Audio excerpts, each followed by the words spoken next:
उद्योगांबाबत अफवा पसरवणाऱ्या विरोधकांनी माफी मागावी, महिंद्राबाबत खोटी माहिती दिल्याचा फडणवीसांनी आरोप केलाय। तर महिंद्राचा कोणताही प्रकल्प गुजरातला जाणार नाही असंही फडणवीसांनी म्हटलंय। तर महिंद्राच्या गुजरातमधील गुंतवणुकीवरून आता आरोपांच्या फैरी देखील झडतायत। पाहूयात।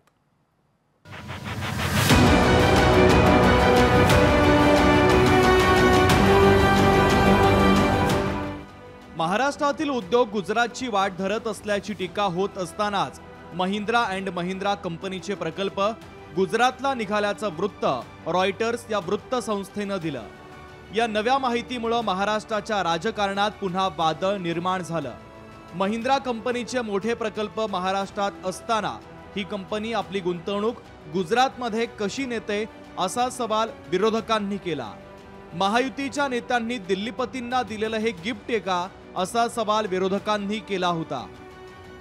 महाराष्ट्रातलं महायुतीचं सरकार ठामपणे दिल्लीपतींसमोर डोळ्यात डोळे घालून कधी बोलणार की आमच्या हक्काचा, आमच्या तरुणांच्या भविष्यातला रोजगार तुम्ही प्रत्येक वेळी उचलून गुजरातला का देताय, हा प्रश्न कधीतरी विचारायला हवाय। सगळंच गुजरातच्या वाट्याचं असेल तर मग महाराष्ट्रातलं महायुतीचं सरकार नेमकं करतं काय? महाराष्ट्रातल्या युवकांच्या भवितव्यासाठी करणार काय? सत्ताधारी महायुतीनं विरोधकांचा हा आरोप मात्र फेटाळून लावलाय। महिंद्रा अँड महिंद्रा कंपनीची कोणतीही कंपनी किंवा गुंतवणूक परराज्यात गेली नसल्याचा दावा उद्योग मंत्री उदय सामंतांनी केलाय। विरोधक फेक नरेटिव्ह तयार करत असल्याचा आरोपही महायुतीनं केलाय। काल महिंद्रानं खुलासा केला की कुठेही इन्व्हेस्टमेंट गेलेली नाही, हे उगाचच खोटं बोललं जातंय असं त्यांनी पत्र काढलं। म्हणजे मला असं वाटतं की औद्योगिक क्षेत्राच्या इतिहासामध्ये एखाद्या कंपनीवर खोटं नाटं एलिगेशन करायचं, त्या कंपनीची बदनामी करायची, बरोबर सरकारची बदनामी करायची आणि हे खोटं आहे सांगणारं पहिलं पत्र काल महिंद्रा अँड महिंद्रानं काढलेलं आहे। त्याच्यामुळे हे सगळं फेक नरेटिव्ह सेट करण्यातले हे सगळे प्रकार आहेत। महिंद्रा अँड महिंद्रा कंपनी महाराष्ट्रात 3 ठिकाणी गुंतवणूक करणार असल्याचं उपमुख्यमंत्री देवेंद्र फडणवीसांनी म्हटलंय।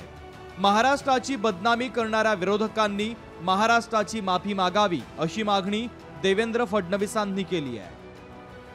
महिंद्रा अँड महिंद्रानीच त्या ठिकाणी सांगितलं आम्ही कुठे जाणारच नाही आहोत, उलट आम्ही निर्णय केलाय पुण्यामध्ये 10,000 कोटीची गुंतवणूक, नाशिकमध्ये 2,400 कोटीची गुंतवणूक आणि विदर्भामध्ये 1,200 कोटी रुपयाची गुंतवणूक आम्ही आता करतो आहोत। असं तर म्हणणं आहे की या ठिकाणी अशा प्रकारचा नरेटिव्ह देऊन महाराष्ट्राची बदनामी केल्याबद्दल महाराष्ट्राची माफी यांनी मागितली पाहिजे।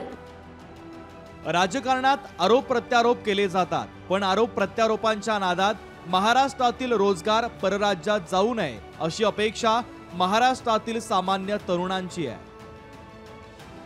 अमोल नांदुरकर, लोकशाही मराठी, अकोला। लोकशाही मराठी ऐका, पहा, जागरूक रहा।